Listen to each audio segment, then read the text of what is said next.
राधे राधे, सुप्रभात सभी लोगों को। तो शुरू करते हैं हमारी आज की स्टोरी रूह की रागनी पार्ट 8-19 सीधे स्टोरी से। इधर ऑपरेशन थिएटर के लाल बत्ती बल्ब जल रही थी। नीति कांपते हाथों से राया की चैन कस के पकड़ के बैठी हुई थी। उसकी आंखें लगातार आंसुओं से बह रही थी।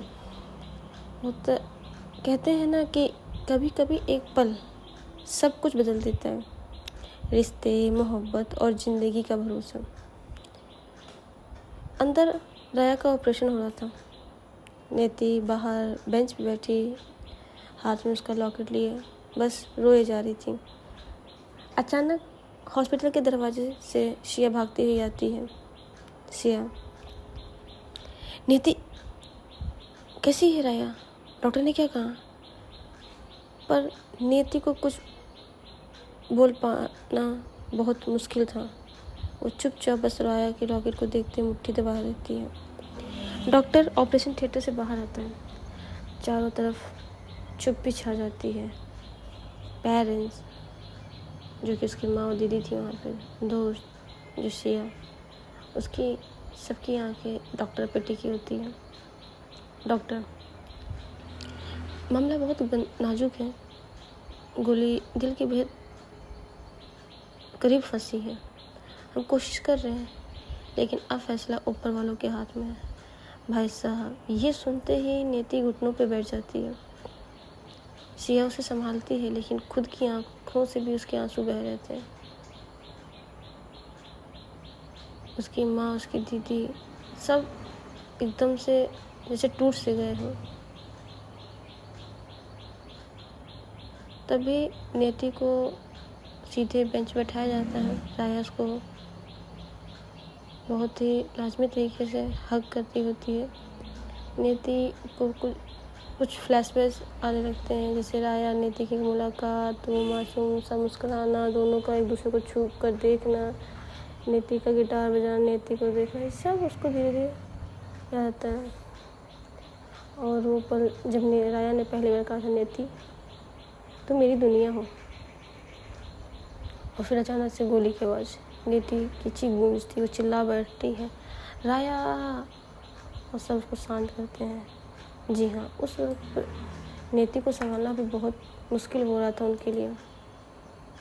इधर राया ऑपरेशन थिएटर के अंदर बेहोश हालत में, लेकिन राया को बेहोशी हालत में मतलब उसकी आंखों में फोकस, मतलब आँख में से कुछ सपना आ रहा था। फिर उसे एक सफ़ेद साड़ी, धुंधली सी दुनिया का दिखना, जैसे कि वो अकेली खड़ी है। दूर एक दरवाज़ा उसको दिख रहा है, दरवाजे के पार एक रोशनी, लेकिन पीछे से नीति की आवाज़ जो राया को पुकारती रहती है, नीति, राया मुझे छोड़ के मत जाना, मैं तुमसे मोहब्बत करती हूँ। राया रुक जाती है, आँखों से आंसू पीछे मुड़ के देखती है। उसे नीति की धुंधली नज़र आती, राया रुक जाती है, आंसुओं के साथ पीछे मुड़कर देखती है। उसे नीति की धुंधली सी नज़र आती है, हाथ बढ़ाकर रोती है। नीति कमज़ोर धीरे से बोलती है, राया धीरे से बोलती है, नीति मैं वादा करती हूँ लौट कर आऊँगी। इधर हॉस्पिटल के कॉरिडोर में कुछ सस्पेंस बढ़ता है, क्योंकि राया को अभी तक होश नहीं आया था। बाहर नीति मंदिर के कॉरिडोर में, जो मंदिर टाइप में होता है ना, जिसमें भगवान बैठे होते हैं, उस जगह पे जाती है। वहाँ पे वो भगवान से प्रार्थना करती है। और वो अस्पताल के मंदिर में जाकर जब घुटनों के बल बैठ कर बस प्रार्थना करती हुई, रोते हुए लगातार करती है, नीति, भगवान अगर मेरी मोहब्बत सच्ची है तो राया को बचा लो। उसकी सांसें मुझसे जुड़ी हैं, अगर वो चली गई तो मैं भी नहीं जी पाऊँगी। सिया दूर से सब देख रही थी, उसकी आंखों में भी आंसू थे, वो भी बड़ी रो रही थी, लेकिन वो अंदर से तो टूटी हुई थी, पर क्योंकि उसको संभालना था, नीति को भी, उनकी फैमिली को भी। वो आती है नीति के पास, और बड़े प्यार से, नीति राया को कुछ नहीं होगा, ठीक, तो अपने आप को संभालो। अगर वो ऐसी हालत में तुमको देखेगी तो वो क्या, उस पर क्या बीतेगी। राया, नीति और शिया दोनों लोग बाहर आते हैं, ऑपरेशन थिएटर के बाहर बैठे होते हैं। ऑपरेशन चल रहा था, डॉक्टर पसीनों से तरबतर थे, नर्सें घबराई हुई, दिल की धड़कन मॉनिटर पर ऊंची नीचे हो रही थी। डॉक्टर, मैं तेजी से काम करना होगा वरना। अचानक मशीन की बीपिंग आवाज़ तेज हो जाती है, मॉनिटर की लाइट सीधी होने लगती है। नर्स, सर हार्ट बीट गिर रही है। इधर फिर अफरा तफरी हो रही थी, बाहर बैठे लोग रोने लगते हैं। नीति की चीख, राया। उसी पल जैसे वो सफ़ेद दरवाज़ा को छूने वाली होती है राया, लेकिन नीति की चीख उसे रोक लेती है। जी हाँ, राया अभी भी सपने में वो दरवाज़ा देख रही थी, जैसे कि वो दरवाज़ा छूने वाली थी, लेकिन जैसे नीति बाहर चिल्लाई थी, राया, वो चीख से फिर राया रुकती है और राया पलट कर देखती है, आंसू पोंछती और कहती है, नहीं। राया सपने में ही देख रही थी कि वो किसी सफ़ेद दरवाजे को छूने जा रही थी, लेकिन जैसे ही उसने नीति की चीख सुनी, वो पलट कर उसको देखती है और खुद से ही बोलती, नहीं, मुझे वापस जाना है मेरी नीति के पास, मैं यहाँ नहीं जा सकती हूँ। डॉक्टर तेज़ी से शॉक मशीन लगाते हैं, क्लियर झटका लगाते हैं। मॉनिटर पे एक पल में दिल की धड़कन दिखती है, दूसरे झटका, हार्ट बीट वापस आती है। डॉक्टर, शी इज़ रिस्पॉन्सिंग, हाँ, शी इज़ रिस्पॉन्सिंग, वो वापस आ रही है। फिर से एक झटका देते हैं। फिर डॉक्टर, जब वो देखते हैं कि उसकी हार्ट बीट नॉर्मल हो गई, डॉक्टर बाहर आते हैं और सिया और नीति दोनों लोग उनके चेहरे पे देखते हुए, डॉक्टर, ऑपरेशन बहुत टफ था, लेकिन मरीज अब खतरे से बाहर है, लेकिन पूरी तरह से ठीक होने में उसे वक्त लगेगा। भाई इधर नीति और सिया एक दूसरे को गले लगा के रो पड़ते हैं। नीति मंत्री की तरफ बढ़ती है और जाके तुरंत भगवान को धन्यवाद बोलती है, आपने मेरी दुआ सुन ली, आपका बहुत बहुत धन्यवाद। इधर राया को धीरे धीरे होश आता है, उसकी आंखें खुलते सबसे पहला चेहरा वो नीति का देखना चाहती थी, और जैसे उसे होश आता है, नर्स बोलती है, सर पेशेंट को होश आ गया। डॉक्टर पहले अंदर जाते हैं, देखते हैं सब कुछ नॉर्मल है, उसे आईसीयू से नॉर्मल वार्ड में शिफ्ट किया जाता है। नीति सबसे पहले वहाँ जाती है, नीति उसका हाथ थामे बैठी थी, शिया साइड में खड़ी थी, और नीति की आँख खुलते सबसे पहले देखती, फिर से खुलती है और नीति को उसके पास देखती है, वह स्माइल करती है, पर नीति गुस्से में कहती है, तुमने ऐसा क्यों किया मेरे साथ, अगर तुम्हें कुछ हो जाता तो क्या होता। राया नीति को देख रही थी, बस उसकी बातों को सुन रही थी, कुछ कह नहीं रही थी। कहते हैं कि प्यार की जंग कभी ख़त्म नहीं हुई होती। अगर आपको विश्वास है भगवान पे, तो आपका प्यार आपको छोड़ के कहीं नहीं जाएगा। जी हाँ, वैसे ही फिर राया से रोते हुए उसके बगल में बैठा करती, राया तुमने तो हमेशा मुझे बचाया। नीति राया से जब उसके साथ बैठी थी, राया को फिर आंखें उसकी बंद हो जाती हैं, सो जाती है, क्योंकि वो ऑपरेशन से निकली है, बस उसको होश आया था, एक बार उसने नीति को देखा था, फिर वापस वो सो जाती है। राया का हाथ नीति राया का हाथ थामे हुए नीति कहती है, तुमने मुझे हमेशा बचाया था, अब खुद कैसे गिर सकती हो, तुम्हारे बिना मैं जी नहीं पाऊँगी। थैंक गॉड कि आप सलामत है। नीति उसके माथे पे किस करती है और धीरे से उसका हाथ पकड़ रहती है। नीति फिर बोलती है अंदर ही अंदर, तू तो लड़ाकू है राया, तू इतनी आसानी से हार नहीं मान सकती। क्योंकि जब उसे होश आया था एक पल के लिए, उसके बाद वापस उस मशीन की बिप बिप आवाज़ चलने लगती है, और फिर वो बिल्कुल एकदम, डॉक्टर फिर अंदर आते हैं और नीति उसके बगल में बैठी रहती है। तभी देखते हैं और उसको जैसे लगा उसके हाथ में हलचल होने लगती है। बेहोश तो थी राया, लेकिन हाथों में हलचल हो रही थी, जैसे उसको महसूस हो रहा है कि नीति को कुछ कह रही है। तभी जो शिया थी वो बाहर खड़ी ही सब कुछ देख रही थी, उसकी आंखों में आंसू थे। कहती थी, यार तू जल्दी ठीक हो जा। और वो कहते हुए तभी उसके फ़ोन रिंग होता है, बाहर खड़ी। वहाँ से कोई फ़ोन, उसका ही आदमी फ़ोन करता है, मैम आपका शक सही है, हमें यहाँ कुछ ऐसे सबूत मिले हैं जो संजय कपूर को पूरा तबाह कर सकते हैं, लेकिन बहुत रिस्क है। सिया कोई नहीं। फिर हुआ क्या बताओ। आदमी, ये सिर्फ लीगल बिजनेस ही नहीं, ये तो पूरा ह्यूमन रैकेट है ये लोग।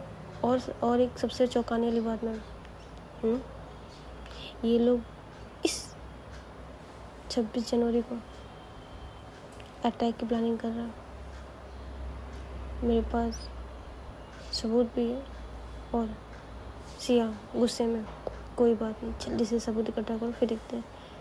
तब भी यहाँ सिया जो है राया और नीति को देखते हुए वहाँ से निकलती है। सिया एक गोदाम में जाती है, उसके साथ कुछ लोग भी थे। वहाँ संजय के लोग हथियार और लड़कियों की सप्लाई कर। सिया का चेहरा पसीने से भीग जाता है। अंकल जी आप ये करते हैं? एक लड़की जो रोई थी, मुझे ऐसे, मेरे साथ ऐसा ना करो, मेरे मम्मी पापा और कोई नहीं है, केवल हम ही हैं, प्लीज़ मेरे साथ ऐसा मत करिए। वो रो रही थी, लेकिन वहाँ उनके आदमी पहले तो उसके साथ कुछ गलत करते हैं और फिर क्या था, फिर तो उसे एक गाड़ी में बैठा के और ये भी पैक कर देता। श्रेया ये सब रिकॉर्ड कर लेती है, लेकिन कहीं ना कहीं कोई उसे देख लिया। ये खुद राया को ये सच बताना होगा, लेकिन अभी तो उसकी हालत देख कर कैसे बताऊँ। हॉस्पिटल में पूरी रात नीति राया के पास ही बैठी थी। डॉक्टर बार बार आते थे, पेशेंट को कहते थे बिल्कुल प्यार से हैंडल कीजिएगा। नीति धीरे से राया से बातें करते, पुराने पल याद करती है और ये रात ऐसे कट जाती है। नीति धीरे गाते हुए और आंसू बहते हुए, राया याद है राया, वो पहली बार जब तुमने मुझे छेड़ा था, तुम कहती थी तेरी आंखों में अजीब सा जादू है। आज अगर तूने देखा नहीं, खोली नहीं, तो मैं मर जाऊंगी। इधर कुछ हरकतें करती है राया। नीति उसे देख के मुस्कुराती है और जोर से उसका हाथ पकड़ लेती है। मतलब उसे पता था कि नहीं, नीति रिस्पॉन्स कर रही है, यानी नीति है।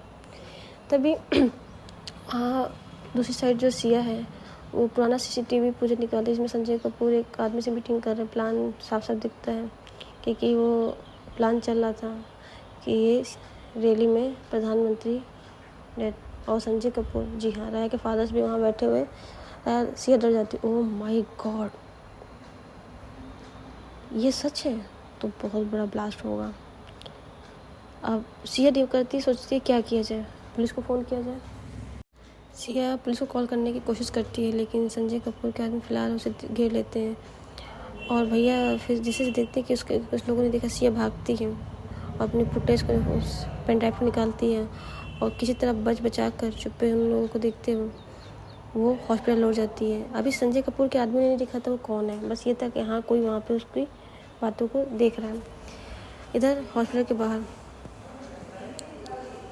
राया को धीरे धीरे होश आता है। उसकी आंखें खुलती है, नीति के चेहरा। राया, नीति तुम रो क्यों रही हो? मैं ठीक हूँ। नीति उसे जोर से गले लगा लेती है, रोते रोते। पागल कहीं की, ये क्या हालत कर रही हूँ, मैं भी जिंदा नहीं रहती। राया के चेहरे पे हल्की सी मुस्कान और एक दूसरे की आंखों में वो देखते रहते हैं। इधर अचानक सिया कमरे में के बाहर आती है। उसके चेहरे में डर, हाथ पे चोट और कपड़े हल्के से फटे हुए थे, क्योंकि भाग गई थी ना। तो जब वो देखती राया को होश आ गया, लेकिन सिया यहाँ घबराई हुई। राया, नीति, हमें अभी यहाँ से निकलना होगा। राया, क्यों? तुम्हारे पापा, वो सिर्फ तुम्हारे नहीं पूरे देश को खतरे में डालने वाले हैं। उन्होंने प्रधानमंत्री को मारने की साजिश रची हुई है। राया, नीति डर जाते, शॉक, और उनकी आंखों में गुस्सा साफ दिख रहा था। राया, मतलब मेरे पापा देश गद्दार? हाँ। और जैसे ही सुनते उसको मॉनिटर फिर भी आवाज़ और वो बेहोश हो जाती। सी, अगर आज नहीं रुके तो कल सुबह देश का बड़ा हादसा हो सकता है। सिया खुद ही कहती, ये जंग सिर्फ सुरक्षित नहीं, क्योंकि हमें राया को भी बचाना और देश को बचाना है।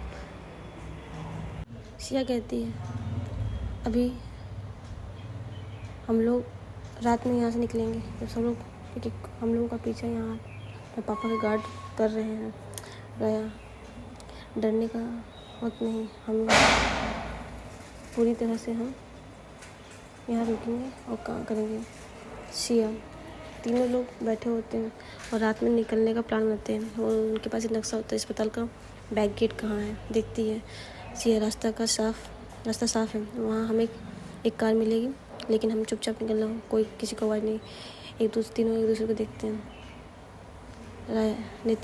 राया वादा करती है इस बार तुम्हें किसी भी हालत में बचाऊंगी नीति। यहाँ जैसे ही लोग धीरे धीरे बाहर निकलते हैं, लाइट मिटती है, माहौल बिल्कुल शांत। गार्ड की आवाज़ से बात है, अचानक पीछे से गार्ड, कौन, रुको वहाँ। सिया, राया दोनों संभालते चुपचाप। नीति भी बादल के सामने पीछे छुपी होती है। बैक गेट, तीनों गेट के पास पहुँचते हैं। गाड़ी खड़ी, सब कुछ ठीक लगता है। अचानक लाइट बंद हो जाती है। राया, नीति, सिया नीति का हाथ पकड़ी, लेकिन राया अचानक कहीं गायब हो जाती है। राया चिल्लाती है नीति, सिया। और जैसे सिया राया का हाथ पकड़ती है, लेकिन नीति अचानक गायब हो जाती है। सिया, अभी तो नीति कहाँ गई वो? और जैसे लाइट आती है, राया नीति को बुलाती है, नीति कहाँ गई नीति? और भाई साहब, राया चारों तरफ घूमती है, नीति, पर नीति का कुछ पता नहीं चलता है। राया ज़मीन पे बैठ जाती है, आँख को चिल्लाने लगती है। सिया उसे संभालने की कोशिश करती है, लेकिन राया चीखते, पापा अगर ये सब तुम्हारा काम है ना, अगर नीति को कुछ हुआ, मैं कसम खाती हूँ, मैं तुम्हारे हर राज को दुनिया के सामने लाऊंगी। और उसके चेहरे पे खून आंसू दोनों बह रहे थे और गुस्से और दर्द को दिखाया जाता है। दूसरी साइड संजय कपूर एक कमरे अंदर में बैठे हुए हैं और उसके पीछे 2 गुंडे नीति को पकड़े और नीति को वहाँ बेहोश। संजय, राया तुम मेरी बेटी, लेकिन अगर तुम मेरी राह में आई तो मैं तुम्हें भी नहीं बख्शूंगी। नीति बेहोश पड़ी हुई। और यहाँ इस कहानी को अब यहाँ रखते हैं। अब क्या राया नीति को बचा पाएगी या प्रधानमंत्री को बचा पाएगी? आने वाले सस्पेंस बहुत अच्छे हैं। तो वीडियो अगर अच्छी लगे तो लाइक कीजिएगा, सब्सक्राइब भी कर दीजिएगा, कमेंट ज़रूर कीजिएगा कैसी लगी आपको। तब तक के लिए bye bye and good morning again.